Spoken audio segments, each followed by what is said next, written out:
بسم الله الرحمن الرحيم الحمد لله وحده والصلاة والسلام على من لا نبي بعده. السلام عليكم ورحمة الله تعالى وبركاته. aad iyo aad baan kuu salaamay walaal doctor jaamac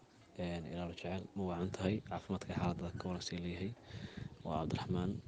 anigu iska fiicnaa walaal alxamdulilah ilaahay mahadii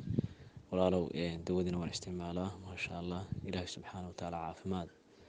iyo marka wanaag ayuu markaa iga siiyey ilaahay wax ilaahay loogu mahadnaqo weeyaan ilaahay subxaana wa tacaala caafimaad markaa aad iyo aad markaa u fiican oo niyad wanaagsan yani markaa geliyey iyo markaa firfircooni iyo markaa nashaad iyo furfurnaan ayuu ilaahay subxana wa tacala iga siiyey isbedel aad iyo aad markaa u weyn oo nin nabaal caad u hayn ayaan walaal ka helay ilaahay baa subxana wa tacaala mahadleh hadda ilaahayna waad mahadsantahay walaalo aad baad mahadsantahay soomaalida waxay tiraa boqolkiiba boqole boqolkiiba dhowr boqol baad mahadsantahay walaalo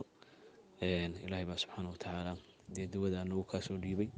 allahna ha ku barakeeyo ilaahayna subxana wa tacaala miisaanka xasanaadka ah ku saaro aadna waa kuu ducaynay walaal aadna waa ku salaamaya